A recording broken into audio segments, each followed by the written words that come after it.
제목 오늘 기쁨을 회복하는 성도, 기쁨을 회복하는 성도라는 제목으로 하나님의 말씀을 같이 나누기를 원합니다. 여러분, 우리가 예수 믿고 예수 믿으면 구원받는다라고 얘기를 합니다. 근데 구원받는 기쁨을 혹시 느껴보셨나요?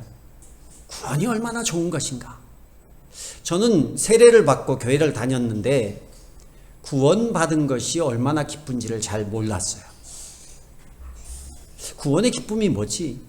잘 몰랐어요. 그러다가 아마 그냥 세례는 교회에서 받으라고 하니까 받았던 것 같아요. 우리 교회처럼 구원의 확신이 없으면 받지 마라 이러지 않았어요. 그때는 교회에 목사님이 안 계셔서 순회하셨어요. 1년에 뭐 한 번. 그 목사님이 올 때만 세례를 받을 수 있는 거예요. 그래서 그냥 요번에 못 받으면 1년 후에 받아야 되니까 그냥 막 가서 세례를 받은 거예요. 군대 가면 이렇게 다 세례 주듯이 구원 간증 이런 것도 없었어요. 그러니 그냥 교회에서 종교생활 하는 데 있어서 필요한 과정이라고 생각을 하고 세례를 받았어요. 그러다가 20대 초반에 제가 예수님을 인격적으로 만나게 됐어요. 인격적으로 만났다라는 것은 예수님과 내가 정말 예수님이 나의 구원자구나 이런 걸 느꼈어요. 그래서 제가 그때 한 몇 시간을 울면서 내가 정말 하나님의 자녀라는 게 이런 기쁨이고 감사고 축복이구나 이런 걸 느꼈던 것 같아요. 그리고 제 인생이 좀 바뀌었던 것 같아요. 제가 그전에는 굉장히 내성적이고 안 믿으실지 모르지만 극아이였어요. 그러니까 손을 들지도 못하고 어디 발표 같은 거 못하고 여자들을 만나지도 여자들 앞에서 말도 못했어요. 사모님 감사한 거죠. 25살 이전에 여자를 만나본 적이 없으니까. 사모님 처음이었거든요. 왜냐하면 만날 수가 없어요. 너무 이렇게 사람을 가려서. 그랬는데 예수 믿고 정말 기쁨이 생기면서 사람이 많이 바뀐 것 같아요. 정말 기뻤던 것 같아요. 근데 여러분 중에는 구원받고 그런 기쁨을 누리는 사람도 있고 구원의 기쁨을 전혀 모르는 사람도 있을 것이고 또 과거형이 되신 분도 계실 것 같아요. 과거형. 이 구원의 기쁨에 대해서 생각도 못하고 살았던 분도 있을 것 같아요. 제가 주중에 수요일에 잠깐 말씀을 드렸는데 어떤 분이 처음 예수님 믿고 기뻐서 하나님 앞에 섬기는 이야기를 들었어요. 처음 교회를 왔대요. 이혼하고 딸 하나 키우는데 딸이 교회를 계속 나오다가 엄마도 오라고 해서 엄마가 정말 개척교회 사람도 없는 곳에 그 딸과 함께 교회를 간 거예요. 근데 앉았는데 설교를 들었는데 눈물을 주룩주룩 흘리면서 정말 그 은혜를 받은 거예요. 그러고 나니 그 다음에 한 일이 뭐냐면 밥을 먹었는데 부엌에 가서 설거지를 하더래요. 그러니까 삶에 희망도 없고 소망도 없었던 분이 여전히 환경은 그대로인데 하나님의 말씀이 들어가고 구원의 은혜에 대한 감격이 있으니까 설거지를 하더라는 거예요. 그것도 흥얼거리면서 기쁘게. 여러분, 구원의 기쁨은 분명히 있습니다. 그런데 그 기쁨은 우리가 게임을 하거나 레크레이션을 하거나 즐겁게 명랑하게 좋은 일이 생겨서 주는 기쁨, 그게 아니라 그거와 다른 특별한 기쁨이라는 거예요. 오늘 말씀에도 보니까 12절을 보세요. 성경책에 보면 주님께서 베푸시는 구원의 기쁨을 내게 회복시켜 주시고 라고 되어 있어요. 구원의 기쁨을 회복시켜 달래요. 그래, 구원의 기쁨이 지금 이 시를 쓴 사람이 다윗인데 다윗이 구원의 기쁨이 있었는데 지금은 어떻다는 얘기예요. 말씀을 통해서 유추해 볼 수 있는 것은 그 기쁨이 없어졌다라는 거예요. 사라졌다는 거예요. 그래서 구원의 기쁨이 분명히 있기 때문에 이 기쁨을 회복시켜 달라고. 사도 바울은요, 선천적으로 내성적이고 침울한 성격의 소유자였어요. 아주 좀 일중심의 사람이고. 근데 이 사람이 고린도후서 6장 10절에 보면 근심하는 자 같으나 항상 기뻐하고 이런 고백을 해요. 우리가 다 근심이 세상에 근심이 없는 사람도 많아요. 제가 보면 그냥 세상 근심이 있어도 크지 않고 그냥 인생이 행복한 사람들, 이런 사람이 있어요. 우리 시온이 같이. 그냥 얼마나 인생이 늘 보면 행복해 보여. 얼마나 밝은지 몰라. 그런데 근심이 없겠냐고요. 근데 바울은 어떤 사람이냐면 늘 근심 가운데 있는 사람이에요. 근데 자기에게 이렇게 말해요. 내가 근심한 자 같으나 그게 아니다. 항상 내가 기뻐하고 있다. 왜요? 성격이 우울질이고 성격이 완벽주의고 성격이 냉철하고 그래서 만족이 없는 거예요. 인생에. 더 잘해야 되고 더 잘해야 되고 그래 얼마나 피곤한 인생이겠어요. 근데 공고하고 힘든 것 같고 근심 있는 것 같으나 나는 항상 기뻐하고 있다라는 거예요. 뭐 때문에 기뻐하겠어요? 그런 성격의 사람은요, 세상에 우울하고 우울질에다가 완벽주의고 이런 사람들은요, 만족감이 적기 때문에 기쁨보다는 그 근심이나 고민이 훨씬 많은 사람들이에요. 더 잘해야 되고 더 완벽하게 해야 되니까 결과가 안 좋으면 더 근심하거든요. 근데 항상 기뻐했대요. 바울이 항상 기뻐했다라는 얘기를 보면서 야, 이 참 특이하다. 이 바울 같은 사람이 이렇게 항상 기뻐했어요. 저는 바울이 항상 기뻐했을 것 같지 않거든요. 이 사람의 성격상. 근데 그가 빌립보서에도 보면 4장 4절에 주 안에서 항상 기뻐하라. 내가 다시 말하노니 기뻐하라. 바울이 계속 기뻐하라고 얘기를 하는 거예요. 여러분 바울 성경에서 보면 바울의 스타일이 어떤 것 같아요? 항상 막 웃고 다니고 명랑한 사람 같아요? 진지한 사람 같아요? 굉장히 진지하고 냉철하고 우울한 사람이에요. 근데 그의 고백은 항상 기뻐하래. 왜 기뻐했겠어요? 바울에게는 숱한 고난이 있었지만 예수 안에서 누리는 기쁨이 분명히 있었다라는 거예요. 베드로도요. 베드로전서 1장 8절에 보면 이제도 보지 못하나 믿고 말할 수 없는 영광스러운 즐거움으로 기뻐하다가 지금은 기쁜 게 아니야. 지금은 없어. 근데 뭐라고 얘기하냐면 영광스러운 즐거움, 그 앞으로 누릴 이제는 보지 못하나 믿고 말할 수 없는 영광스러운 즐거움으로 기뻐하라는 거예요. 그러니까 구원을 받는 자의 인생이 어떤 건지를 생각하니까 베드로에게 기쁨이 막 일어나는 거예요. 그래서 저는요, 그리스도인의 특징이 뭐냐? 그리스도인이라면 환경과 관계없이 하나님이 주시는 구원의 기쁨을 소유한 자들이라는 거예요. 아멘. 근데요, 이게 이 말을 들으면 우리 마음 가운데서 걱정이 생겨요. 나는 없는데. 나는 왜 이 다 크리스찬의 특징이 구원의 기쁨이 있다라고 하는데 나는 왜 이렇지?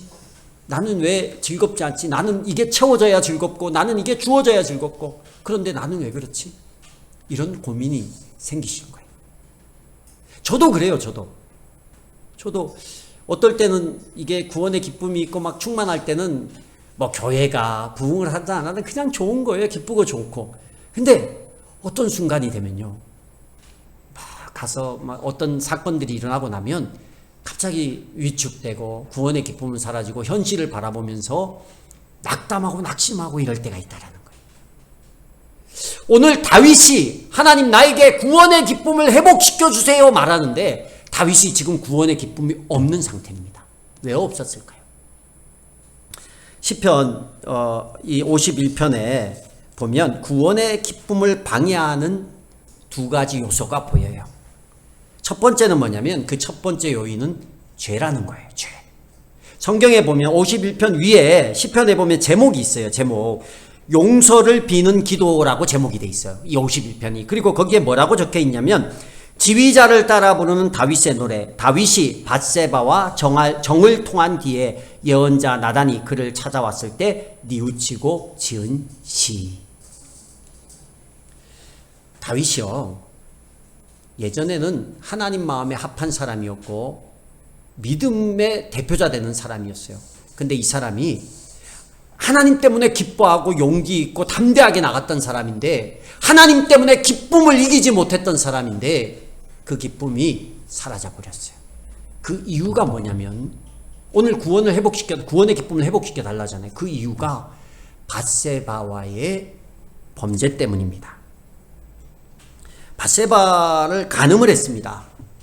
전쟁통에 자기의 부하들은 열심히 싸우고 있는데 혼자서 낮잠 자다가 일어나서 옥상에서 이렇게 거닐다가 아래를 이렇게 봤더니만 그 아래에 한 여인이 목욕하고 있는 거예요. 목욕하고. 그걸 보는 순간에 육신에 정욕이 생겨버렸어요. 그래서 이 여인과 동침을 합니다.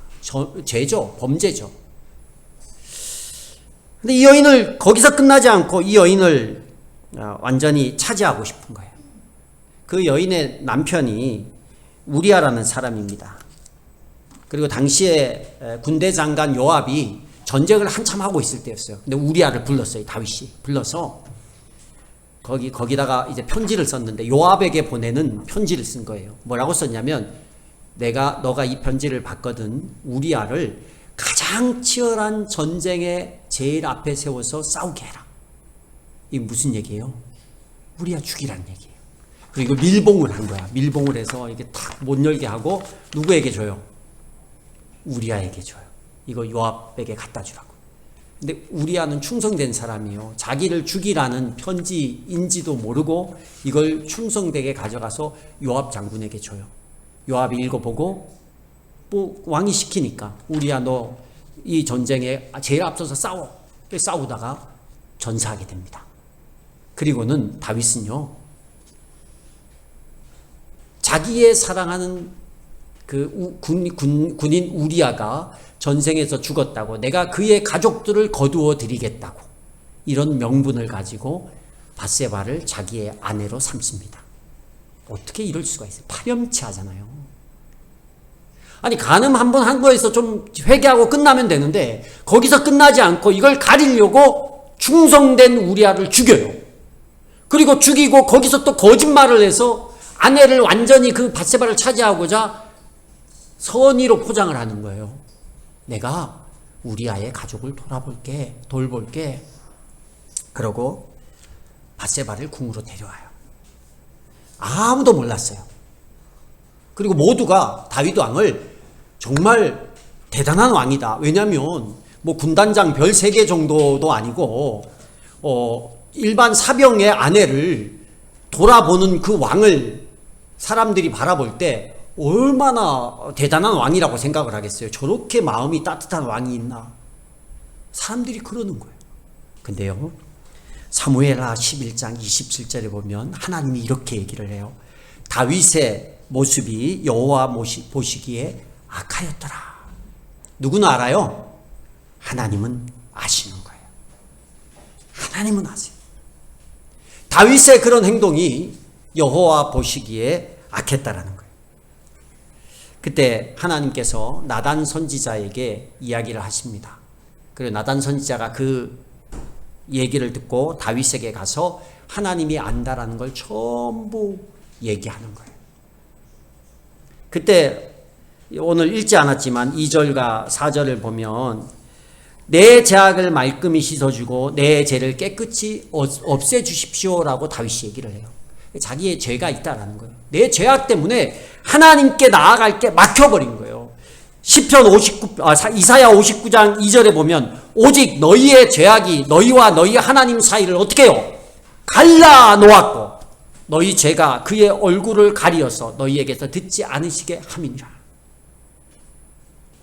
예수를 믿는다고 하면서도 우리가 하나님 앞에서 얼마나 많은 죄를 짓습니까?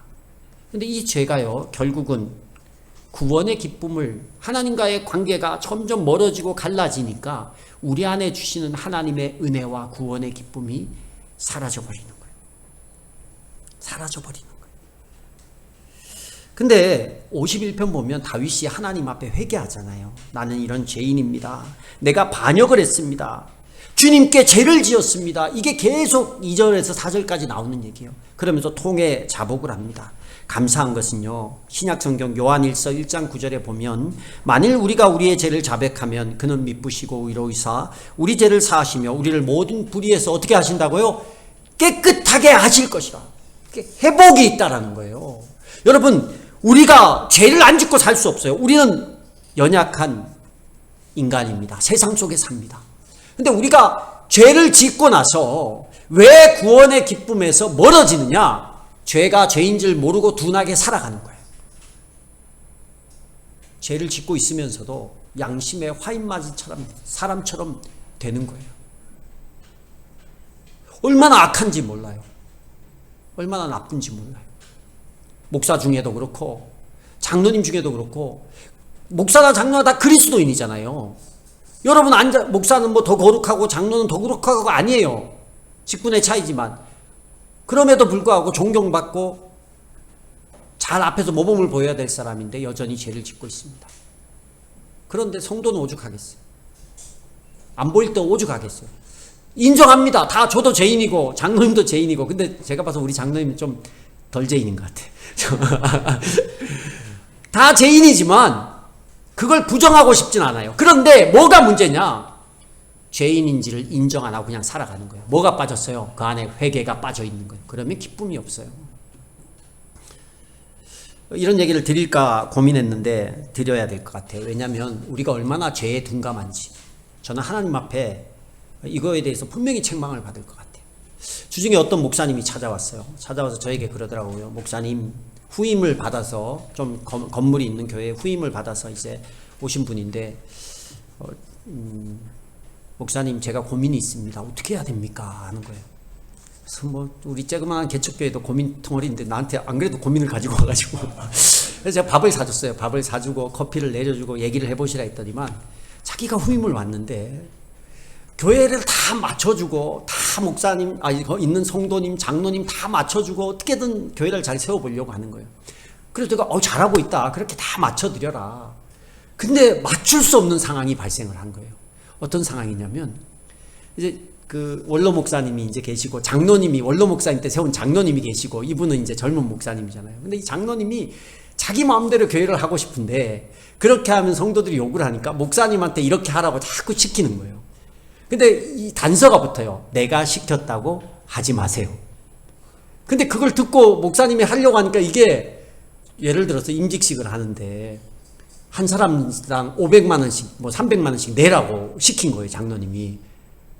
근데 임직 예식을 하니까 돈이 드는 건 맞잖아요. 근데 그렇게 많이 안 드는데 하는 거예요. 근데 내가 했다고 하지 말고 목사님이 얘기하래요. 목사님이 뭐 얼마씩 내라고 얘기를 하면 성도들이 이제 목사님한테 막 또 얘기를 할 거잖아요. 그러니까 목사님을 방패막이 삼아서 자기가 하고 싶은 걸 다 하려고. 이걸 들어야 됩니까? 말아야 됩니까? 여러분, 안 들으면 쫓겨나고 들으면 나쁜 목사님 돼요. 어떻게 해야 돼요? 내가 참 그걸 들으면서 너무 속상한 거예요. 우리가 세상이 아니잖아요. 목사가 교회 주인이 아니고 장로가 교회 주인이 아니에요. 여기는 세상의 회사가 아니라고요. 하나님이 예수를 믿는 하나님의 사람들, 예수 믿는 사람들이 모인 자리인데 사람들이 어떻게 그렇게 악하게 죄를 짓고도 죄인 줄을 몰라요. 회개가 없어요. 하나님 앞에 가서 어떤 책망을 받을까? 너무 속상하더라. 근데 그분은 생각할 때 무슨 이런 장로가 다 있나? 이렇게 말할 수 있잖아요. 그래서 제가 우리 교회 장로님 너무 훌륭하시다. 너무 훌륭하세요. 그냥 제가 하자 그러면 어떻게 같이 도와서 할까를 고민하지. 그래도 목사님이 뭘 하자 그러면 고민 안 했겠어요? 기도 안 했겠어요, 여러분? 안 될 걸 생각 안 했겠어요?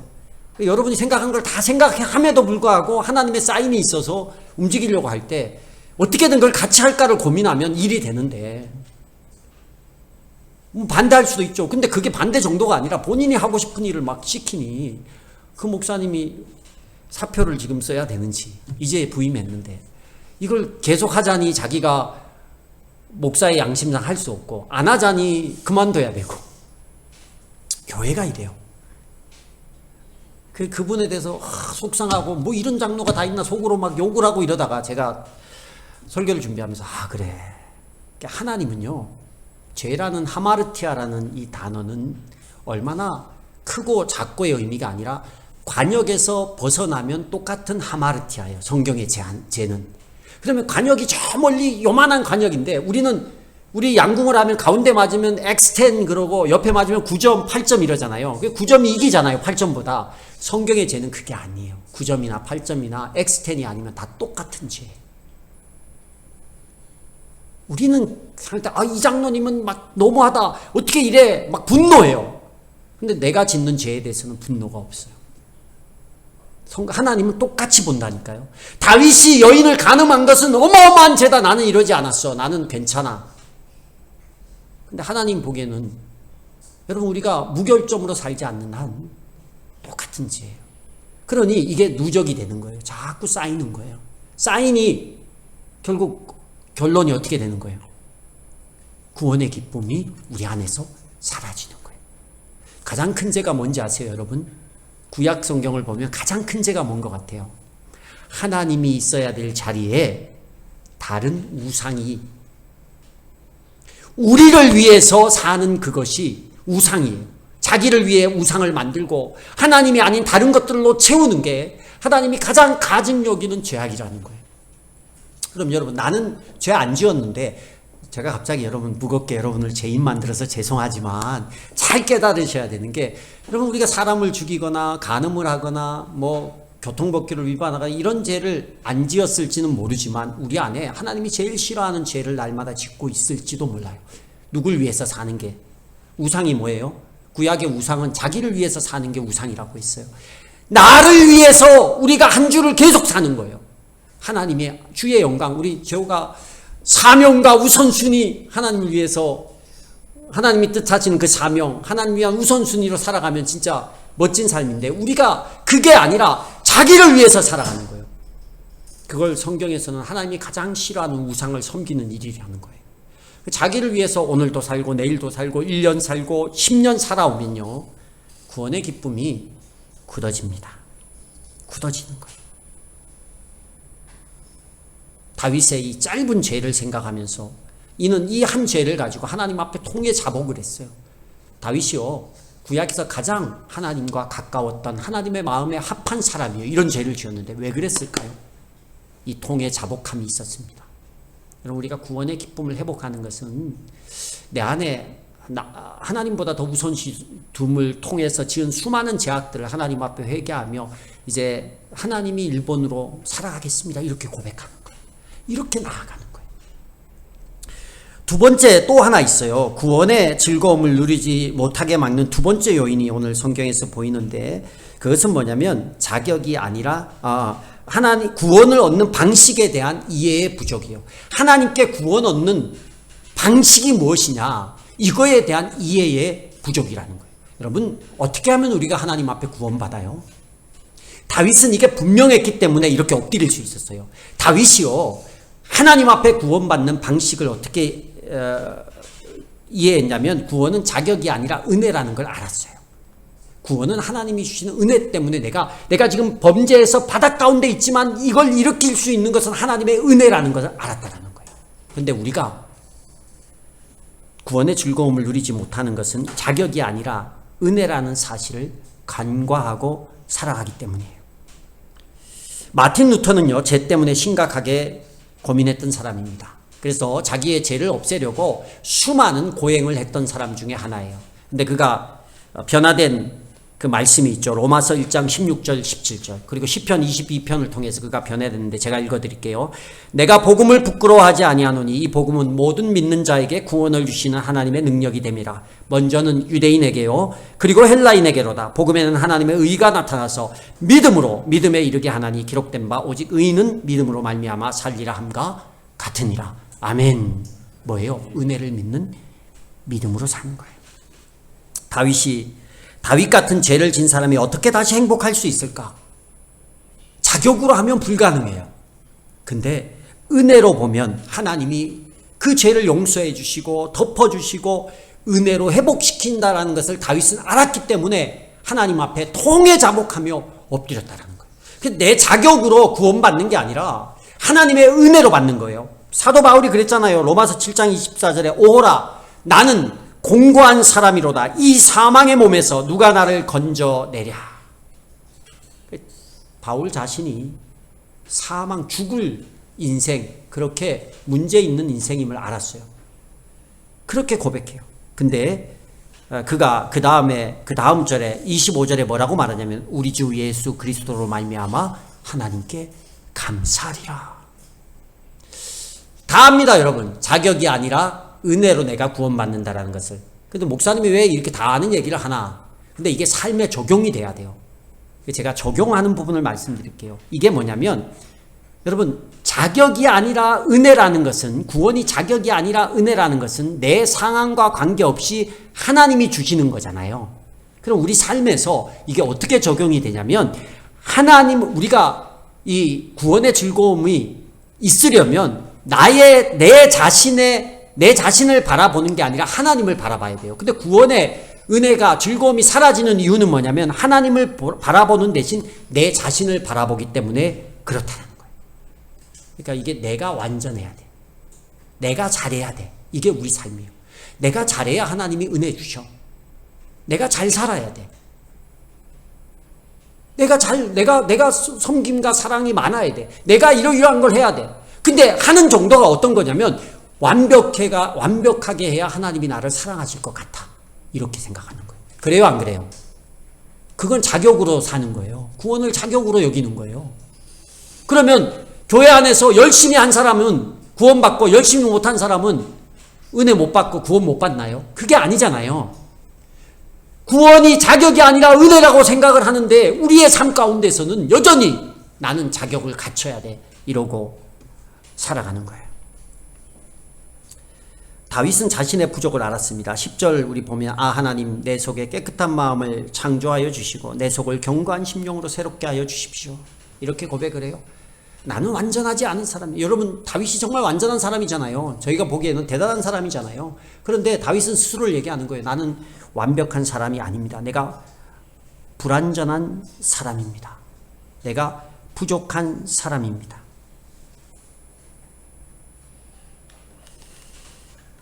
그리고 11절에 주님 앞에서 나를 쫓아내지 마시며 주님의 성령을 나에게 거두어 가지 말아 주십시오. 내가 얼마나 모자라면 주님 앞에 쫓겨날 것 같은 사람인 것 같아요. 내가 얼마나 하나님의 일을 못하면 하나님이 나를 쫓아낼 것 같은 그런 존재로 자기를 생각을 하는 거예요. 그리고 12절에 보니까 주님께서 베푸시는 구원의 기쁨을 내게 회복시켜 주시고 내가 지탱할 수 있도록 내게 자발적인 마음을 주십시오. 내가 붙들 수 없사오니 나를 붙들어 주십시오. 내가 움직일 수 있도록 하나님 도와주십시오. 이렇게 기도하고 외치는 거예요. 저는 그런 생각을 해봅니다.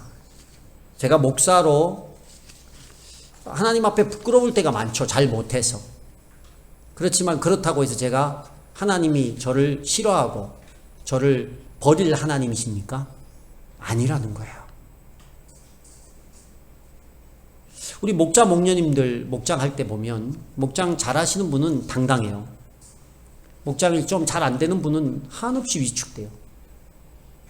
왜 그래요? 하나님이 나를 그 자리에 세우셔서 그분들이 있기 때문에 그 목장에 이름이 있는 거예요. 그분들이 있기 때문에 하나님이 또 거기에 영혼을 붙일 준비를 하고 있어. 근데 우리 스스로가 나는 비교하면서 각자의 몫이 있고 각자에게 주신 하나님의 계획이 있는데 그거는 다 그게 하나님을 바라보는 거예요. 하나님의 은혜를 바라보는 거예요. 근데 뭘 바라보냐면 자기를 바라봐요. 내 현실을 바라봐요.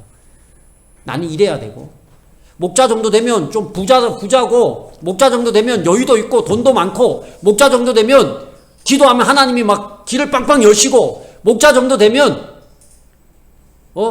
성령 충만하고 그렇습니까? 그래야 되는 거예요? 그러지 않으면 하나님 날 사랑하지 않는 것 같고 그러지 않으면 하나님이 나를 축복하지 않는 것 같고 그러지 않으면 내 인생은 하나님 앞에 버림받은 인생인 것 같고 그게 뭐예요? 자격으로 구원받았다라고 생각하는 그 교리가 우리의 삶 가운데 그렇게 나타나는 거예요. 내가 뭘 잘해야 된다고. 얼마나 다르게 보면 죄송하지만 교만한 거예요.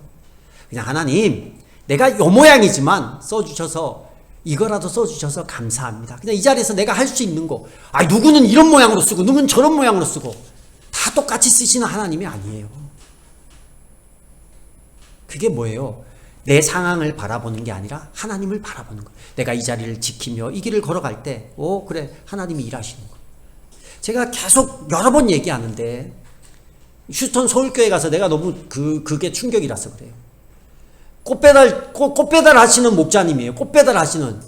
근데 그 목장의 대부분의 목원들이 박사예요. 훨씬 돈도 많고 정부 요직이에요. 훨씬 권력과 지위를 많이 가지고 있는 분이에요. 근데 가장 즐겁게 하나님의 은혜를 나누어주고 존경받는 사람이 그 목자님이었어요. 꽃배달 하시는 목자님. 그분은요, 그냥 왜냐하면 내가 내 형편이 이런데 옆에 목장 보면서 저렇게 할 수 있어요, 없어요? 못하는 거예요. 옆에 목장은 막 뷔페집 가서 잘 먹고 잘 지낼 때 우리는 그냥 안 와서 라면 끓여 먹을 수도 있는 거죠. 근데 그걸 바라보면서 와, 우리는 왜 저렇게 못해? 나는 왜 이렇게 못해? 이게 아니에요. 제가 있었던 제가 방문했던 목자님의 초원직이었어요. 그분 초원직이 정도 되면 자기 밑에 목자들이 굉장히 많아요. 근데 너무 웃긴 것은 그 목자님이 한 가정 데리고 목장을 하더라고요. 10년째. 근데 그 한 가정이 그 휴스턴 서울교회에서 무려 90km 떨어진 곳이었어요. 목장을 하러 가는데 고속도로를 타고 몇 시간을 가는 거예요. 저희가 타고 가는데 트래픽이 있어가지고 막 너무 밀리는 거예요. 그런데 90km를 차를 타고 가서 목장을 했는데 한 가정인데 그 중에 와이프만 제대로고 남편은 서울대 나와가지고 그 운동권이라 가지고 막 정부 욕하고 이러는 분이야. 1시간 동안 그 얘기만 하는 거야. 초원직이더라고. 근데 그분 초원직이 그 목자님의 얼굴에서 낙담하거나 실망하거나 자기를 비하하거나 이런 걸 본 적이 없어요. 너무 당당하게 하시는 거예요. 제가 봐서는 이런 분이 초원직이, 근데 그분이 너무 당당하니까 대단하게 그냥 보인 거예요. 누가 보면 뭐 여자 성도 한 명이야. 사모님이 같이 갔는데 남자가 아직도 기억나요. 서울대 나온 분. 얼마나 비판적인지 몰라. 근데 그 비판을 들으러 90km를 가요. 여자 성도 하나만 좀, 그 와이프만 좀 제대로고, 그리고 와서 또 초원 모임하고 이러는데 하나도 이상한 표정이 아니에요. 뭘까요? 그 하나님이 이렇게 보낸 걸 어떻게? 내가 여기서 내가 할 수 있는 거 하는 거예요. 그냥 감당하는 거예요. 열어주시는 것도 하나님이고 닫는 것도 하나님이고, 내가 이 자리를 지키고 할 수 있는 게 감사한 거야. 그냥 잘하려고 하는 게 아니라 그냥 내게 주어진 내게 요만큼이 주어졌는데 남처럼 완벽하게 잘하려고 하는 게 뭐예요? 그게 자격을 찾는 거예요. 그냥 주어진 그걸 그냥 하는 거예요. 내게 주어진 형편대로. 우리 목장에 제발 음식 제대로 많이 하지 마세요. VIP 올 때나 좀 이렇게 하지. 옆에 우리 이번 주 올라온 그 샤브샤브 보고 이렇게 맛있게, 기쁨이면 하셔도 돼. 기쁨이면 먹고 싶더라고. 거기다 어묵 넣은 거 기쁘고 좋으면 해야 돼. 근데 그게 막 부담이 되고 그러면, 혹시 그럴 수 있다. 음식을 잘 하시는 분은 음식하고 막 이러는 게 좋은 분이 있어. 이런 분은 그렇게 하는 게 기쁨이야. 아무 문제가 안 돼. 근데 그걸 가지고 옆에서 보면서 비교를 하는 거야. 난 저렇게 못하는데. 근데 그걸 못하는데 그렇게 하려고 그러면 얼마나 스트레스예요, 그게. 그게 뭐예요? 자격이에요. 못하면 그냥 나는 잘 못하니까 우리는 오늘 이렇게 한번 먹어보자. 밥하고 멸치하고 고추장. 밥 먹고 멸치에 고추장 찍어서 먹어도 맛있더라고요. 김 싸 먹고. 이래도 할 수 있는 게 목장이에요. 그래도 할 수 있는 게 목장이라니까. 그러니까 뭘 잘하면서 스트레스 받기보다 기쁘게 할 수 있는 거예요. 내게 주어진 상황에 기쁘게 하는 거예요. 그게 자격이 아니라 은혜로 가는 거예요. 하나님의 은혜로, 하나님이 그걸 기뻐하는 거예요. 근데 우리가 너무 완벽하려고 그러고 너무 자격으로 가니까 기쁨이 없어요. 교회 일에도 기쁨이 없는 거예요. 처음에는 기쁘게 시작했다가 나중에는 잘하려고 하고 비교하고 다른 사람하고 생각하니까 이게 부담이 되는 거예요. 여러분, 다윗은요, 있는 죄인의 모습 그대로 나갔어요.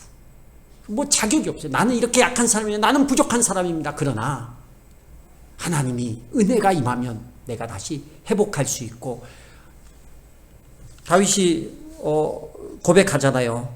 15절에 보면 내 입술을 열어 주님을 찬양하는 노래를 내가 드리고 싶다고. 그냥 하나님, 모든 것이 내가 이렇게 연약하지만 하나님이 은혜 주셔서 그 은혜 때문에 내가 하나님을 찬양할 수 있고 고백할 수 있는 거예요. 근데 그게 죄악 때문에, 그게 자격 때문에 입을 열어서 하나님을 찬양하지 못한다면 얼마나 안타깝습니까? 여러분, 뭘 잘하려고 하지 마시고, 일단 두 가지, 우리가 나를 위해서 살려고 했던 인생의 그 범죄들을 하나님 앞에 통회하고 자복하고 주님께로 돌아갈 수 있었으면 좋겠습니다. 그리고 두 번째, 자격이 아니라 은혜라는 거예요. 뭘 얼마나 완벽하게 잘하고 또 비교하면서 스트레스 받는 게 아니라 내게 주시는 은사대로 내가 할 수 있는 선에서, 안 되는 걸 억지로 막 고민하지 마시고 할 수 있는 선에서 주를 위해서 기쁨으로 감당할 수 있는 그런 삶이 되었으면 좋겠습니다. 오늘 찬양할 때 예수 안에 능력 있네, 이 찬양을 이렇게 보면서 예수 안에 능력 있네, 나 힘이 없어 쓰러질 때도 넘치는 은혜와 사랑 그 능력으로 승리 얻으리. 우리가 우리를 의지해서 살면, 자격으로 살면 힘이 없고 쓰러집니다. 그러나 주님을 바라보면 다시 일어날 수 있어요. 나는 인생의 성공을 너무 소중히 여겼네. 자기를 위해 살았다는 거잖아요. 세상 영광보다 귀한 주님의 그 은혜. 여러분, 우리 교회가 뭐 부흥을 하고 우리 목장이 부흥을 하고 내가 잘 살고 이런 걸 떠나서 가장 큰 이 기쁨을, 구원의 기쁨을 먼저 기쁘게 신앙생활하고 즐겁게 신앙생활하고 하나님의 은혜를 생각하면서 신앙생활을 하는 그런 기쁨을 회복하는 저와 여러분이 될 수 있기를 주의 이름으로 축복합니다. 이건 저를 위한 설교이기도 하고 저희 가정을 위한 설교이기도 해요. 저도 굉장히 잘하고 싶은 사람입니다. 완벽하고 싶고 어디 가서 비교했을 때 잘한다라는 소리를 듣고 싶은 사람 중에 하나예요. 근데 이게 한 12년 정도 잘 안 되고 막 제가 이렇게 제 원하는 대로 안 되니까 스스로 목양에 대한 기쁨이 많이 사라지는 것 같아요. 처음 시작했을 제가 여러분 기억하실지 모르지만 얼마 전에 서두에 그 몇 주 전에 몇 달 전인가요? 이 인원으로 개척했다 그러면 여러분 기분이 어떠십니까? 이랬죠. 이런 얘기를 한번 한 적이 있어요. 5명 데리고 했잖아요. 근데 그때 기뻤거든요. 즐거웠거든요. 근데 이만큼이 오늘 이 개척이라고 생각해 보세요. 못할 게 있겠어요? 없어요. 근데 그 안에 욕심이 들어가고 자격이 들어가고 내가 뭔가를 하려고 할 때 지치고 힘들고 기쁨이 사라지는 거예요. 여러분, 또 이 가운데서 우리가 기쁘게 구원의 기쁨을 회복하며 은혜로 살아갈 때 여기에 부으시는 하나님의 축복들이 있어요. 은혜들이 있습니다. 저를 비롯해서 모든 우리 교회 성도님들이 그 하나님이 주시는 구원, 하나님이 주신 그 은혜 때문에 주님의 일을 감당해서 기쁘게 하나님의 일을 할 수 있는 저와 여러분이 되기를 주의 이름으로 축복합니다.